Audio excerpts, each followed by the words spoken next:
पहिल्या 3 मिनिटांमध्ये आपण मागच्या 2 भागांचं रिकॅप करू फास्ट आणि आपण पुढच्या भागाला सुरुवात करू. आपण बघितलं जसं आता कोरोनाचं संकट आहे त्याच्यापेक्षा कित्येक पट मोठं हे संकट आहे, की जे अख्ख्या मानवजातीला व्यापून उरणारं आहे. संपूर्ण संपवू शकतं आणि आपल्या हातात फारच कमी वेळ आहे. 2018च्या जानेवारीमध्ये या जेम्स अँडरसन हार्वर्ड विद्यापीठाचे शास्त्रज्ञ आहेत. त्यांनी इशारा दिलाय, की आपल्या हातात 5च वर्षे आहेत मोठे बदल करण्यासाठी. म्हणजे पेट्रोल, डिझेल, कोळसा यांचा वापर पूर्णतः बंद करणं वगैरे अशा प्रकारचे मोठे बदल. आणि इतका कमी अवधी आपल्या हातात शिल्लक आहे. याची कारणं आपण बघितली, बरीच कारणं आपण बघितली. 2019 साली साधारण वर्षाला 1,00,000 प्रजाती नष्ट होत आहेत. इतका हा भरमसाठ वेग आहे सर्व नष्ट होण्याचा आणि त्यामुळेच 20,000 शास्त्रज्ञांनी जाहीर केली आहे पर्यावरणीय आणीबाणी. लाखो प्रकारच्या प्रजाती पृथ्वीवर आहेत आणि त्यातल्या दररोज 200 पेक्षा अधिक प्रजाती नष्ट होत आहेत. आपत्ती वेगवेगळ्या प्रकारच्या 19 आपत्ती आपण बघितल्या, की त्यांची संख्या पण वाढत चालली आणि त्यांची विध्वंसक ताकद वाढत चालली आहे. मग पूर असो, चक्रीवादळ असोत, वादळं असोत, अतिवृष्टी असो, ढगफुटी असो, गारपिटी असो, अशा अनेक गोष्टींची, आपत्तींची, नैसर्गिक आपत्ती खरं तर म्हणायचं आपण त्यांना, पण आता त्या मानवनिर्मित आपत्ती आहेत. त्यांची संख्या आणि विध्वंसक ताकद वाढत चालली. या निगेटिव्ह परिस्थितीमध्ये काही शुभवार्ता आहेत का? तर पहिली की आपल्या हातात काही वेळ आहे, हे शास्त्रज्ञ सांगतायत, ही शुभवार्ता आहे. दुसरी की अनेक जणांनी प्रयत्न गेल्या 40 वर्षात करूनही फारसे बदल घडत नसताना एका लहान मुलीनं एक ठाम निर्धार केला, ग्रेटा थनबर्ग ह्या मुलीचं नाव आणि एक बदलाला सुरुवात झाली आणि तो बदल आता गती घेतोय. गेल्या वर्षी सप्टेंबरमध्ये जवळपास 76 लाख लोक रस्त्यावर उतरले होते 185 देशांमधून आणि त्यामुळे बरेच मोठे बदल आणि 48 देशांनी जवळपास पर्यावरणीय आणीबाणी जाहीर केली. तिसरी शुभवार्ता आपण ही बघितली, की 3.5% लोकांनी फक्त जर एकत्रित आलं, तर सर्व काही बदलण्याची प्रक्रिया सुरू होऊ शकते. फार मोठा बदल सुद्धा शक्य होतो.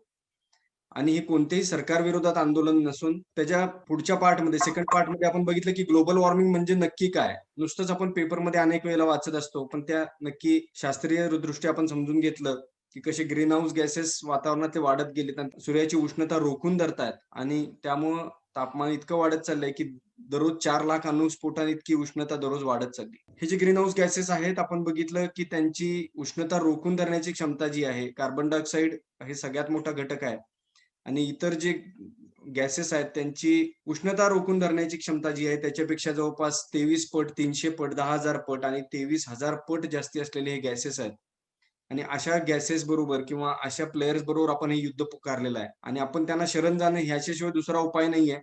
यासाठी आपण जे काही उपाय करतोय, अपारंपरिक ऊर्जा स्त्रोत, विंड पॉवर, हायड्रो पॉवर, अणु ऊर्जा किंवा सोलर पॉवर हे खरोखरच पुरेसं आहे का? कारण ज्या प्रकारची लाईफस्टाईल आपण सर्व जग जगायची असं अमेरिकन लाईफस्टाईल जी म्हणतोय, त्यासाठी आपल्याला जवळपास 4.5 पृथ्वी लागतील असा अंदाज बांधण्यात आलेला आहे. असं कॅल्क्युलेशन बांधण्यात आलेलं आहे आणि हे तर शक्य नाही. त्यामुळे आपल्याला ही लाईफस्टाईल सोडावीच लागेल. हे निर्विवाद सत्य आहे.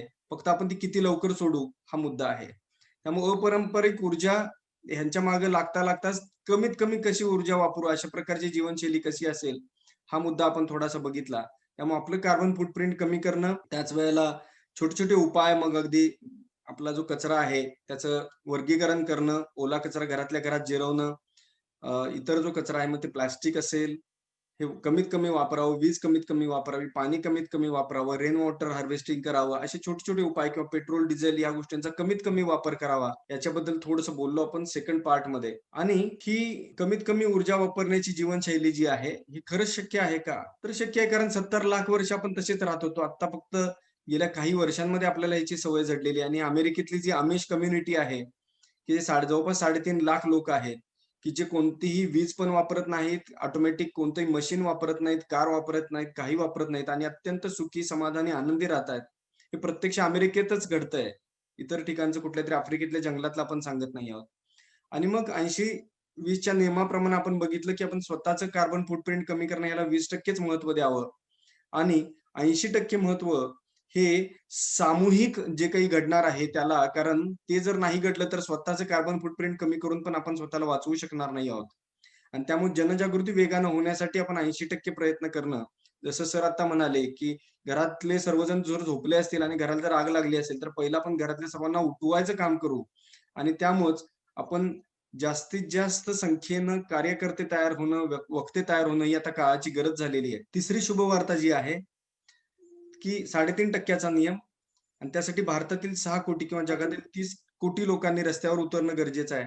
पण रस्त्यावर उतरून करायचं काय? जन आंदोलन करायचं का? चळवळ, उपोषण किंवा कोर्ट जनहित याचिका हे सर्व काही करायचं का? तर हे सगळं तर करायचंच, पण त्यापेक्षा आणखीन एक्स्ट्रा काहीतरी करायला हवं, याचा आपण विचार केला. ते म्हणजे जसं ज्या मानसिक अवस्थेत एखाद्या प्रॉब्लेमची निर्मिती होते, त्याच मानसिक अवस्थेत राहून त्याचं सोल्युशन आपल्याला कधी सापडू शकत नाही. एक आइन्स्टाईनचं खूप प्रसिद्ध असं वाक्य आहे. आपल्याला आपला मानसिक स्तर थोडा तरी उंचावायलाच हवा किंवा आपण एक वेगळ्या मानसिक अवस्थेत आलो तरच आपल्याला उत्तर मिळू शकतं. आणि त्यासाठीच आपण महर्षी इफेक्टची माहिती घेतली, की कसं फक्त 1% लोकांची जर एक मनाची अवस्था वेगळी आली, ध्यानधारणेचं त्यांना टेक्निक शिकवलं गेलं होतं. ट्रान्सडेंटल मेडिटेशन जे महर्षी महेश योगी यांचं टेक्निक आहे ध्यानाचं. आणि 1% लोकांना ते शिकवल्यावर त्या अनेक शहरांमधलं गुन्हेगाराचे किंवा ॲक्सिडेंटचं प्रमाण कमी झालं. आणि त्याच प्रकारे आपण आकर्षणाचा सिद्धांत, लॉ ऑफ अट्रॅक्शन याचाही व्हिडिओ आपल्याला सर्वांना पाहायला सांगितला होता. कारण आपल्या आयुष्यात जे काही घडतं, ते आपणच अट्रॅक्ट केलेलं असतं. कळत-नकळत. म्हणजे आपल्याला माहीत असो अथवा नसो, पण आपणच ते अट्रॅक्ट केलेलं असतं. आणि त्यामुळं आकर्षणाचा सिद्धांत जसा आपण बघितला, त्याप्रमाणे आपल्या आतमध्ये जे काही साठलेलं आहे, भीती, राग, दुःख, चिंता, असुरक्षितता, ताणतणाव, अस्वस्थता, द्वेष, तिरस्कार ज्या काही भावना निगेटिव्ह साठलेल्या असतील, तशाच प्रकारची परिस्थिती आपल्या आयुष्यात येते. आणि पर्यावरणाचं जर हे संकट एवढं जर गहिरं झालं असेल, तर त्याची भीती आपल्या प्रत्येकाच्या मनात नक्कीच साठते किंवा आपण पूर असेल किंवा इतर काही बाबींना जर आपण फेस केला असेल, तर हे दुःख किंवा ही भीती जी आहे, आपल्या आतमध्ये खूप साठलेली असते. अशी जर भीती साठलेली असेल, तर ती इझिली कशी काढायची? मी गेल्या 25 वर्षात अनेक गोष्टी शिकलो. हिप्नोथेरपी पासून अनेक गोष्टी शिकलो आणि त्यातलं मला हे अत्यंत अफलातून असं टेक्निक वाटलं, की विथिन 5 मिनिट्स आपण आपल्या मनातल्या या सर्व निगेटिव्ह गोष्टी रिलीज करू शकतो. तर हे 9 मॅजिकल पॉइंट्स आपण बघितले, की ॲक्युप्रेशर बेस्ड टेक्निक आहे, की विथिन 5 मिनिट्स आपण स्वतःला रिलीज करू शकतो. आणि हे ह्यासाठी गरजेचं आहे, की अनेकांना प्रश्न पडला, की हे आपण कशासाठी हा मुद्दा आपण शिकलो? तर विचार असतील, आपल्या भावना असतील किंवा बिलीफ्स म्हणजे धारणा असतील, ह्या धारणांमुळं किंवा ह्या विचारांमुळे, या भावनांमुळं आपलं आयुष्य आपण निर्माण करत असतो. म्हणजे तूच आहेस तुझ्या जीवनाचा शिल्पकार असं जे म्हटलं जातं. तर ह्या गोष्टींमुळेच आपलं आयुष्य निर्माण होत असतं. आणि हे पुस्तकाचा मी उल्लेख केला होता. या पुस्तकामध्ये जवळपास 40 पानं दिलेली आहेत, की कुठल्या विचारामुळे कुठला आजार आपल्या मनामध्ये जर तो विचार असेल, तर आपल्या शरीरावर तो आजार निर्माण होतो. त्यामुळे आपल्या मनातील या गोष्टी काढून टाकणं ही खूप मोठी गरज आहे. जसं पहिल्या भागामध्ये मी आपल्याला जे काही सद्यस्थिती वर्णन केली, की पर्यावरण विषयक अत्यंत गंभीर अशी परिस्थिती आहे आणि ती फक्त तुम्हाला परिस्थिती सांगून जर मी तुम्हाला सोडून दिलं, तर मात्र मी तुम्हाला जसं हे चित्रामध्ये दिसतंय, की तुम्ही त्या बॅलन्सिंगच्या मध्यावर येऊन तुम्हाला मी अर्ध्या वाटेवर सोडल्यासारखं होतंय आणि म्हणून आपण दुसऱ्या पार्टमध्ये ही भीती कशी याच्यातून निर्माण होणारी बाहेर काढायची, या भीतीतून आपण कसं मुक्त व्हायचं आणि निर्भय होऊन आपण कसं येणाऱ्या भविष्याला सामोरं जायचं, हे आपण बघितलं. कारण आपण निर्भय झालो तरच परिस्थिती आपण फेस करू शकणार आहोत. कारण आपण जर हातपाय गाळून बसलो किंवा आपल्या मनात जर भीती साठवून राहिली, तर ही परिस्थिती पालटवण्यासाठी आपण सक्षम असणार नाही. आणि म्हणूनच आपण हे तंत्र शिकलो, ई नावाचं, ज्याचं आपण एक छोटंसं सेशन घेतलं. त्याच्या 5 मिनिटाच्या सेशनमध्ये सुद्धा आपण बघितलं, की काही टक्क्यात आपली भीती कमी झाली. तर ते जर तुम्ही करत राहिलात, त्याचं वाटल्यास मी क्लिप पण वाटल्यास आपल्या ग्रुपवर टाकतो, की ते तो तुम्ही करत राहिलात, तर ती भीती तुमची ऑटोमॅटिक निघून जायला लागते. तुम्ही निर्भय होऊ शकता, मनातून अत्यंत मोकळे होऊ शकता आणि अनेक गोष्टी सुचू शकतात. एक आपली मानसिक अवस्था एक उंचावू शकते, की जेणेकरून आपण प्रॉब्लेमच्या सोल्युशनकडे वेगाने जाऊ शकतो आणि परिस्थिती वेगानं पार पाडू शकतो. त्या बद्दलच्या सूचना थोड्याशा रिकॅप म्हणून सांगतो, की टॅपिंग करण्यापूर्वी पाणी प्यावं. हे लगेच आपल्या मनातलं जे काही आपल्याला काढून टाकायचंय ते लगेच निघून जायला पाहिजे. एकदा टॅपिंग केल्यावर, दोनदा टॅपिंग केल्यावर किंवा काही वेळा टॅपिंग केल्यावर असा हट्ट किंवा आग्रह धरू नका आणि अपेक्षाही करू नका, की आता मी 4 दिवस झालं करतोय आणि लगेच हे जात का नाहीये. त्यामुळे तुम्ही निरपेक्ष भावनेनं करा आणि सोडून द्या. लेट गो अवस्थेत राहाल, तर ते इझिली सगळं रिलीज व्हायला लागतं. आणि जसं निगेटिव्हिटी सगळी रिलीज व्हायला लागते, तशी आपल्या आयुष्यात पॉझिटिव्ह गोष्टींची मालिका सुरू होते. हे मी खूप स्वतः अनुभवलेलं आहे गेल्या 12 वर्षांमध्ये आणि आपलं आयुष्य सहज व्हायला लागतं. सहज, सोपं आणि सुंदर व्हायला लागतं आणि असंच अनेकांचं, हजारो लोकांचं जर आयुष्य जर सहज, सोपं आणि सुंदर व्हायला लागलं, तरी आपण हजारो लोक मिळून ही परिस्थिती नक्कीच पालटू शकतो. या भागामध्ये आपण बघणार आहोत, की खरा शत्रू किंवा खरा खलनायक कोण आहे? मूलभूत उपायांची माहिती घेणार आहोत. उपायांसाठी चालू असलेल्या कार्याची माहिती घेणार आहोत. आणि आपले स्वप्न किंवा आदर्श जग ह्याच्या दिशेने आपण थोडंसं काही पावलं पुढे जाणार आहोत. चला आपण बघूया, की हे नक्की संकट आपल्या आयुष्यात किती व्यापून उरलेलं आहे किंवा हे नक्की किती पुढेपर्यंत आपल्या आयुष्यावर परिणाम करणाऱ्या लेव्हलला आलेलं आहे. आपल्या ज्या मूलभूत गरजा आहेत, आपण म्हणतो की हवा, ह्याच्या विना आपण जगू शकत नाही. काही मिनिटं सुद्धा, जसं आपल्या ग्रुपवर सुद्धा एक प्रश्न विचारला गेला होता. आपल्यापैकीच एका सदस्याने विचारलं होतं, की जर हवा आपण नाही घेतली, आपण श्वास नाही घेऊ शकलो, तर किती मिनिटं जगू शकतो? म्हणजे आपण काही मिनिटं सुद्धा आपण जगू शकत नाही किंवा जिवंत राहू शकत नाही. दुसरं पाणी आणि तिसरं म्हणजे अन्न. ह्या अत्यंत मूलभूत गरजांच्या बाबतीत काय परिस्थिती आहे थोडीशी आपण बघू. हवेच्या बाबतीत बघायला गेलं तर भारत आता वायू प्रदूषणात जगातल्या सगळ्यात शेवटच्या नंबरला आहे. शेवटून दुसरा, तिसरा वगैरे असेल एवढंच काही ती अभिमानाची गोष्ट. दर मिनिटाला 4 लोक मरतायत आणि दर मिनिटाला एक बालक मृत्यू पावतोय वायू प्रदूषणामुळे. पाण्याचं प्रदूषण तर नीती आयोगाचा रिपोर्ट आहे की 54% जनतेला योग्य पाणी प्यायला नाहीये आणि देशातला खूप मोठा भाग म्हणजे अर्ध्यापेक्षा जास्ती जनता आज पाण्याच्या दुर्भिक्षाला सामोरं जाते. अन्नाच्या बाबतीत आज आपण जे खातोय ते विषमुक्त आहे हे कोणीही धाडसानं म्हणू शकत नाही. भू-आवरण म्हणजे जी जमीन आहे, हीच अत्यंत अनेक वेगवेगळ्या प्रकारे आपण प्रदूषित करत आहोत, जे आपल्या जीवनाचा फार मोठा सहारा आहे. जल-आवरण म्हणजे सर्व प्रकारचं पाणी, तलाव असतील, नद्या असतील किंवा भूगर्भातलं पाणी असेल किंवा समुद्रातलं पाणी असेल, सर्व काही आपण प्रदूषित करून टाकलेलं आहे. तिसरं वातावरण सगळ्या प्रकारे आपण प्रदूषित करतो आहोत. जसं आपण बघितलं की वनवे पेटतायत, त्याच्यातून सुद्धा प्रचंड मोठे धुराचे लोट किंवा राखेचे लोट आज हवेमध्ये पसरतायत आणि अ, मध्ये म्हणजे पार्टिकल्स जे लहान-लहान पार्टिकल्स आहेत, वायू प्रदूषणाचे सर्व प्रकारचे पार्टिकल जे आहेत, हे आपल्या शरीरामध्ये जातायत आणि आपल्याला कॅन्सर सारख्या सुद्धा व्याधी होत आहेत आणि त्याचं प्रमाण खूप वाढत चाललेलं आहे. जवळपास 1,00,000 प्रकारपेक्षा जास्ती प्रकारचे केमिकल जे आहेत आता वापरले जातात जगभरामध्ये. ज्या प्रकारचा विकास आपण आता अनुभवतो आहोत, त्या विकासामध्ये ते सर्व वायू म्हणजे पाणी, हवा आणि जमीन सर्व काही अत्यंत कलुषित किंवा विषयुक्त बनवत आहेत आणि आपलं जीवन संकटात आणत आहेत. वाढलेलं कॅन्सरचं प्रमाण जे आहे त्याच्यामागे मेजर कारण हेच आहे. बरं हे झालं की अन्न, पाणी, हवा किंवा भू-आवरण, जलावरण किंवा वातावरण जे प्रदूषित झालंय. पण आपण एका कडेलोटाकडे सरकलो आहोत, ज्याला टिपिंग पॉइंट्स म्हणतात शास्त्रज्ञ. म्हणजे टिपिंग पॉइंट म्हणजे त्या अवस्थेला पोहोचणं, की तिथून थोडं जरी आणखीन त्याचं प्रमाण वाढलं, तर आपण ती गोष्ट रिव्हर्स आणू शकत नाही. अपरिवर्तनीय अशा अवस्थेला जाऊ शकतो. जसं कार्बन डायऑक्साईडचं आहे. याची धोक्याची पातळी आपण 2013 सालीच ओलांडलेली आहे. म्हणजे धोक्याच्या पातळीकडे आपण पातळीच्या पलीकडे गेलेलो आहोत आणि तरीसुद्धा आपण कार्बन डायऑक्साईडचं उत्सर्जन थांबवत नाही आहोत. याउलट कार्बन डायऑक्साईडचं उत्सर्जन आपण दरवर्षी वाढवतच आहोत. अजूनही जगातले कोणतेही देश याचं उत्सर्जन कमी करत नाहीये. आणि त्यामुळे 2017 साली नाईलाजास्तव शास्त्रज्ञांनी तापमानवाढ अपरिवर्तनीय झालीये असं घोषित केलं, की पुढचे 50 वर्ष आता तापमान वाढतच जाईल. आधी कोल्हापूर सारख्या ठिकाणी 35 डिग्रीच्या वर तापमान कधी जात नव्हतं. आता ते 40 पण पार व्हायला लागलं. मुंबईची पण तीच अवस्था, प्रत्येक शहरांची तीच अवस्था. जगातल्या सर्वात जास्त तापमान असलेल्या शहरांमध्ये भारतातली 15च्या वर शहरं आहेत.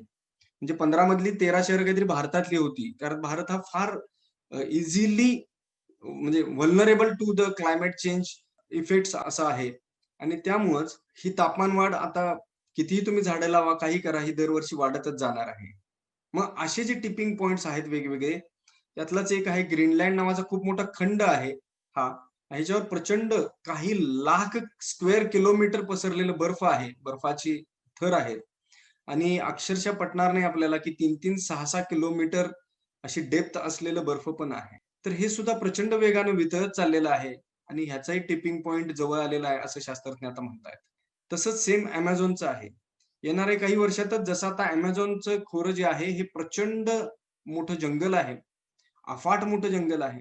मागच्या एकाच वर्षात तिथले 25 लाख एकर जंगल आपण कापून काढलेलं आहे. आपण म्हणजे माणसानं कापून काढलेलं आहे. एक लक्षात घ्या, की जगातल्या कुठल्याही भागात काहीही घडत असेल, तर ते Amazon ब्राझीलमध्ये घडतंय, मग मी भारतात आहे, तर मला काय त्यानं फरक पडणार आहे? किंवा मी काय करू शकतो? हा ॲटिट्यूड आता आपण बाजूला ठेवला पाहिजे. जगात कुठेही काहीही घडलं तरी त्याचा परिणाम माझ्यावर होणारच आहे. कारण निसर्गाला देशांच्या सीमा मान्य नाहीत किंवा देशांच्या सीमा निसर्गासाठी नाही आहेत, त्या माणसासाठी आहेत. निसर्गासाठी निसर्ग हा सर्वत्र एकच आहे. कुठेही काहीही झालं तरी त्याचा परिणाम सर्वत्र होतच असतो. 25 लाख एकर एका वर्षामध्ये जंगल कापून काढलं गेलं विचार करा. आणि जवळपास 20 लाख एकर आगीच्या भक्ष्यस्थानी पडलं वणव्यांमध्ये. म्हणजे साधारण 45 लाख एकर जंगल एका वर्षात नष्ट झालं. आणि Amazonचाही टिपिंग पॉइंट आता जवळ येत चाललाय असं शास्त्रज्ञ म्हणतायत, की आता जगातल्या कार्बन डायऑक्साईडचं खूप मोठं शोषण हा शोषून घेत आहेत ही जंगलं. पण ही शोषून घेत आहेत आता जंगलं. पण येणाऱ्या काही काळातच कार्बन सिंक हा उलट्या दिशेने प्रवास करायला लागेल, अशी अवस्था आज निर्माण झालेली आहे. बरं, हे सगळं जगातले इतर आकडेवारी जाऊ द्यात. महाराष्ट्रातली अवस्था काय तर मागच्या 11 वर्षामध्ये 10 लाख एकर जंगल जे आहे हे वणव्यांमध्ये भस्मसात झालेलं आहे. ही महाराष्ट्रातलीच गोष्ट आहे. आपण अनभिज्ञ आहोत, आपल्याला माहिती नाहीये.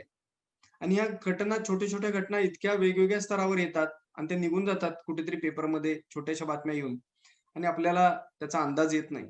आणि या सर्व बातम्या एकत्रित करून कोणीही आपल्याला त्याची माहिती देत नाही आणि म्हणून आपण गाफील आहोत. गेले जवळपास आता 9 वर्षांपेक्षा जास्ती वर्ष झाली हा दुष्काळ महाराष्ट्रामध्ये चालू आहे. म्हणजे विचार करा, इकडं समुद्राची पातळी वाढेल असं म्हणतात, कारण ग्रीनलँड किंवा आर्क्टिक याचा बर्फ वितळत झाल्यावर समुद्राची पातळी वाढेल आणि जर जगातलं सगळंच बर्फ वितळलं तर अक्षरशः 223 किंवा 230 फूट पातळी वाढेल असं म्हटलं जातं. त्याला अवधी आहे, पण तो किती अवधी आहे कोणच सांगू शकत नाही. कारण जे आधी अनुमान होतं, की 21व्या शतकाअखेरीस इतकं बर्फ वितळेल.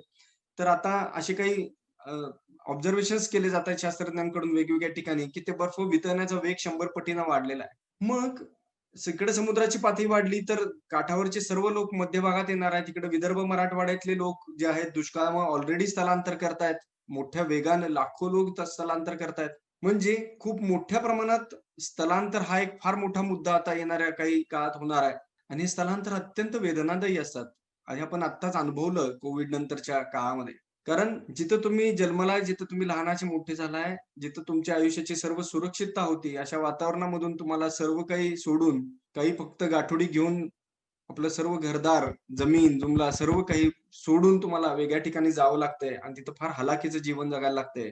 हा फार मोठा अत्याचार आपण समाजातल्याच एका भागावर करतो आहोत, एका घटकावर करतो आहोत, हे आपण लक्षात घेतलं पाहिजे. आज आपण शहरांमध्ये राहत असू, भले खूप सुखामध्ये राहत असू, तरी सुद्धा हे घडतंय आपल्या नजरेआड भले घडत असेल, पण ह्याचे परिणाम येणाऱ्या काळात सर्वांनाच भोगावे लागणार आहेत. हे विसरून चालणार नाही. मग ह्या सर्व परिस्थितीत खरा विलन कोण आहे? ही परिस्थिती आणखीनही बिकट होत जाण्यामध्ये खरा विलन कोण आहे? आपण मी आपल्यासमोर काही फक्त सिच्युएशन्स ठेवत आहे. त्याच्यावर आपणच जरासा विचार करावा. 1981 साली साधारण ह्या Exxon नावाच्या कंपनीमध्ये असा रिसर्च झाला होता. तिथल्या रिसर्च सायंटिस्टनी येणाऱ्या काही काळामध्ये कार्बन डायऑक्साईडचं प्रमाण किती वाढत जाईल. कारण कार्बन डायऑक्साईडचं प्रमाण वाढण्यामध्ये जगभरामध्ये आज जे काही लाखो कारखाने कार्बन डायऑक्साईड किंवा धूर सोडतायत, त्याच वेळेला ज्या करोडो गाड्या ज्या जगभरामध्ये धावतायत दररोज रस्त्यांवर, त्याच्यामुळे हा कार्बन डायऑक्साईड प्रचंड वेगानं त्याचं प्रमाण वाढत चाललेलं आहे वातावरणामधलं. आणि हे सर्व होतंय कारण पेट्रोलियम कंपन्या ज्या आहेत, यांची लॉबी प्रचंड मोठी आहे जगभरामध्ये. ही लॉबी, ह्या कंपन्या ह्यांचा प्रॉफिट ह्याला सर्वात जास्त प्राथमिकता देतात हे सिद्ध झालंय. कारण 1981 साली त्यांना माहिती होतं, की साधारण 2000 साली काय परिस्थिती असेल, 2020 साली काय परिस्थिती असेल, किती कार्बन डायऑक्साईडचं प्रमाण वाढेल, त्यामुळे काय परिणाम होतील आणि कशी जैवविविधता नष्ट होत जाईल, कशा जगातल्या सर्व प्रजाती नष्ट होत जातील. कसं गेल्या करोडो वर्षात डेव्हलप झालेलं जीवन जे आहे, हे पुढच्या 10 ते 20 वर्षात, 40 वर्षात कसं टप्प्याटप्प्यानं नष्ट होत जाईल, हे सर्व त्या शास्त्रज्ञांना लक्षात आलं होतं आणि त्यांनी त्या कंपनीच्या अधिकाऱ्यांना हे निदर्शनास आणलं होतं. पण त्या अधिकाऱ्यांनी काय केलं? या Exxon Mobilच्या सर्वोच्च अधिकाऱ्याचं आता स्टेटमेंट प्रसिद्ध झालेलं आहे, की आम्हाला हे सर्व 1981 साली माहिती होतं, कारण हे आमचे रिपोर्ट्स आम्हाला तसं सांगत होते. त्या अधिकाऱ्यांनी ह्या सर्व बातम्या लपवून टाकल्या, दाबून टाकल्या. त्याच वेळेला त्यांनी तिथून पुढे अब्जावधी रुपये ह्यासाठी, अब्जावधी डॉलर्स यासाठी खर्च करायला सुरुवात केली, की कसं ग्लोबल वॉर्मिंग होतच नाहीये. म्हणजे अजून सुद्धा आता जगातला अमेरिकेचा राष्ट्रपती डोनाल्ड ट्रम्प ग्लोबल वॉर्मिंग हे थोतांड आहे, हे काही सत्य नाहीये, असं आत्ता सुद्धा बोलतोय. पण 40 वर्षापूर्वीच या कंपन्यांनी अब्जावधी डॉलर्स दरवर्षी खर्च करणं सुरू केलं, की ह्याच्या विरोधात प्रचार करणं. की असं काही घडतच नाही, हा बदल घडतच नाहीये. हे सगळं खोटं बोलतायत. जे कोण हे जागृती करतायत ते खोटं बोलतायत. सायंटिस्ट असोत, हे पर्यावरणवादी मंडळी असोत, हे संस्था असोत, एन-जी-ओज असोत, हे सगळं खोटं बोलतायत, थोतांड आहे. असा प्रचार त्यांनी सुरू केला आणि ह्याच्या बातम्या त्यांनी दाबणं तेव्हापासून सुरू केलं. इतरही काही कंपन्यांमध्ये हे संशोधन झालं होतं आणि त्याही सर्व कंपन्यांनी हे संशोधन दाबलं. त्यांच्या लेखी फक्त कंपनीला होणारा प्रॉफिट ह्यालाच त्यांनी प्राथमिकता दिली आणि आज कोट्यावधी जीव पृथ्वीवरून नष्ट होण्याला किंवा लाखो प्रजाती नष्ट होण्याला ह्या लोकांनी त्यावेळी घेतलेले निर्णय कसे कारणीभूत आहेत हे आता आपल्याला लक्षात येत आहे. खरं तर आता जे इलेक्ट्रिक कार्स वगैरे हे जे संशोधन आता येऊ घातलं आहे किंवा त्याच्याबद्दल आता खूप मोठा गवगवा केला जातोय ग्रीन रिव्होल्यूशन म्हणून. तर 1980च्या दशकातच कार येऊ शकल्या असत्या. पण ह्या पेट्रोलियम लॉबीनी त्यांचं सर्व संशोधन दाबून टाकलं आणि हे संशोधन पुढे येऊ दिलं नाही. मग ह्या कंपन्यांची जे काही उद्योगपती आहेत किंवा त्यांचे जे बोर्ड ऑफ डायरेक्टर्स आहेत किंवा निर्णय घेणारे अधिकारी आहेत, हे खरे विलन आहेत का? कारण निर्णय तर त्याच लेव्हलला घडतायत. विचार करण्याजोगा प्रश्न आहे. कारण ह्या कंपन्या आज जगात इतक्या मोठ्या झालेल्या आहेत, की अनेक देशांच्या अर्थव्यवस्थेपेक्षा ह्यांची संपत्ती जास्ती मोठी आहे. कोणत्याही देशांमध्ये कुणाचं सरकार आणायचं हे सुद्धा हे उद्योगपती ठरवतायत. मग प्रश्न असा पडतोय आपल्याला, की मग मानवी लालसा, की फक्त आपला प्रॉफिट बघणं, मग मानवी लालसा हाच मोठा शत्रू आहे का? कारण हे उद्योगपती किंवा हे निर्णय घेणारे बोर्ड ऑफ डायरेक्टर्स आहेत, यांना सुद्धा ही जी काही लालच आहे, की आपण आणखीन मोठं व्हावं किंवा आपला प्रॉफिट आणखीन वाढावा, आपली संपत्ती आणखीन वाढावी, आपण जगात सर्वात श्रीमंतांच्या यादीमध्ये यावं. मग ही मानवी लालसा हा खरा आपला शत्रू आहे का? मग मला एक सांगा, की मागच्या काही हजारो वर्षांचा आपण इतिहास जो बघतो, तर अनेक राजे जगभरामध्ये होऊन गेले. काही त्यातले क्रूर कर्मा पण होते. त्यांच्यामध्ये पण ह्या लालसा होत्याच, की जगात सर्वात मोठं साम्राज्य माझं असावं. मग तो अलेक्झांडर असेल, की जग जिंकायला निघालेला किंवा इतर प्रांतोप्रांतीचे वेगवेगळे राजे असतील. पण त्यांच्यामध्ये पण ही लालसा होतीच ना. पण ती लालसा असली तरी मानवी जीवन संकटात आलं होतं का त्यामुळे? म्हणजे पृथ्वीवरची सर्वच जीवसृष्टी संकटात आली होती का हा प्रश्न आहे. तर तसं नव्हतं झालं. हां, युद्ध झाली त्याच्यामध्ये काही हजारो किंवा काही लाख माणसं मेली असतील. पण इतर जीवसृष्टीचं असं म्हणावं तेवढं मोठं खूप नुकसान तेवढ्या मोठ्या प्रमाणात झालं नव्हतं. इतर जीवसृष्टी आपापलं जगणं व्यवस्थित चालू ठेवून होती. मग नक्की काय बदल घडला त्यावेळच्या मानवी लालसेमध्ये आणि आत्ताच्या मानवी लालसेमध्ये? तर तो बदल हा आहे. हे आपण लक्षात घेणं गरजेचं आहे. हे मशीन्स आहेत मोठी-मोठी, ज्यांचा शोध मागच्या 100-200 वर्षामध्ये लागला. म्हणजे मग विज्ञान हा खरा विलन आहे का? तर नाही. या विज्ञानातून जे काही टेक्नॉलॉजी निर्माण केली गेली, शोध हे फक्त हे दाखवत होती, की निसर्गात असे पण तत्व आहेत. पण त्या तत्वांच्या आधारे जी काही टेक्नॉलॉजी निर्माण केली गेली, जी यंत्रसामुग्री निर्माण केली गेली, जे ऑटोमॅटिक मशीन्स तयार केले गेले, अजस्त्र म्हणता येतील असे मशीन्स तयार केले गेले, ऑटोमॅटिक मशीन्स तयार केले गेले. हे मशीन्सच आज आपला कर्दनकाळ ठरतायत आणि ह्याच्या पुढची स्थिती आता आपण गाठत चाललोय ते म्हणजे एआय, आर्टिफिशियल इंटेलिजन्स. म्हणजे आता आपण जे पाहतोय मशीन जे गेल्या 100-150 वर्षामध्ये आपण वापरले, यांना निदान यांच्या बाबतीत निर्णय घेणारा माणूस तरी आहे. पण आता काही असे मशीन्स आपण निर्माण करतोय, की ज्यांचे निर्णय कदाचित ते मशीन स्वतः सुद्धा ऑटोमॅटिक घ्यायला लागतील. तिथं माणूस पण असण्याची शक्यता नाही किंवा गरज नाही. मग पूर्वी सुद्धा लालसा होती, आता सुद्धा लालसा आहे. पण आता त्या लालसेला ज्यावेळेला ह्या अजस्त्र मशीन्सची जोड मिळाली, तेव्हा मग हे घडायला लागलं, की एक-एक वर्षामध्ये 25-25 लाख एकर जंगल Amazonचं कापून काढलं जायला लागलं. मित्रहो, कारण ही झाडं सुद्धा कापणारी अजस्त्र मशीन्स या लोकांनी तयार केली. की बघता-बघता, मिनिटा-मिनिटाला एक-एक अजस्त्र मोठं झाड, 100 वर्ष, 200 वर्ष जुनं सुद्धा झाड कट व्हायला लागलं आणि विनाशाचा वेग गेल्या 40 वर्षामध्ये प्रचंड वाढला. गेल्या 30 वर्षांमध्ये ग्लोबलायझेशन हा खरं तर वरदान नव्हे, तर एक प्रचंड मोठा शाप ठरलेला आहे, की ज्याच्यामुळं मागास देशांमधली खरं तर ते मागास नव्हतेच, असं आता आपल्याला म्हणता येईल. कारण ते फक्त निसर्गानुरूप, निसर्गाला पूरक अशी जीवनशैली जगत होते. कशाला विकास म्हणायचं आणि कशाला विकास नाही म्हणायचं, हे आता समजण्याची आपल्याला वेळ आलेली आहे. तर त्यामुळे हे अजस्त्र मशीन्स हा एक प्रचंड मोठा विलन ठरलाय का? की जो या मानवी लालसेला, ह्या कॉर्पोरेट्स किंवा ह्या कंपन्यांच्या, उद्योगपतींच्या लालसेला प्रचंड ताकद देतोय आणि तो सर्वांना नष्ट करत सुटलेला आहे. लोकसंख्या आणि लोकसंख्या वाढीमुळे हे सर्व संकट आलेलं आहे असं सांगितलं जातं. ह्याच्या मागचं सत्य आपण थोडंसं समजून घेऊया. ह्या चार्टमध्ये जर आपण बघाल, तर जे काही ग्रीन हाऊस गॅसेसचं उत्सर्जन आहे, तर टॉपच्या श्रीमंत 10% लोकांचं उत्सर्जन जे आहे, ते साधारण 50% आहे. आणि गरीब जी जनता आहे, म्हणजे 50% गरीब जनता जी आहे, जगातली 50% जनता म्हणजे जवळपास आपण समजून चालू, की 350 पावणे 400 कोटी जनता, त्यांचं कार्बन उत्सर्जन किंवा त्यांचं हरितगृह वायूंचं उत्सर्जन जे आहे, हे अक्षरशः अत्यंत कमी म्हणजे 10% आहे. फक्त 10% आहे. म्हणजे टॉपच्या 10% लोकांचं उत्सर्जन 50% आहे. म्हणजे त्यांची जी आधुनिक जीवनशैली आहे, तीच खरी ह्याला कारणीभूत आहे. लोकसंख्या वाढ ही याला कारणीभूत नाहीये. जर गरीब म्हणजे सॉरी, जी निसर्गाला पूरक अशी जीवनशैली आहे, तीच जर जगातल्या सर्व लोकांनी अवलंबली, तर आपली आत्ताची 7.5 अब्ज लोकसंख्या, जी आता 10 कोटीपर्यंत जाऊन स्थिरावेल असा अंदाज आहे. तर ती 10 अब्ज जरी झाली, 10 अब्जपर्यंत जाऊन स्थिरावेल असा अंदाज आहे. ती 10 अब्ज जरी झाली, तरी सुद्धा आरामात जगू शकेल.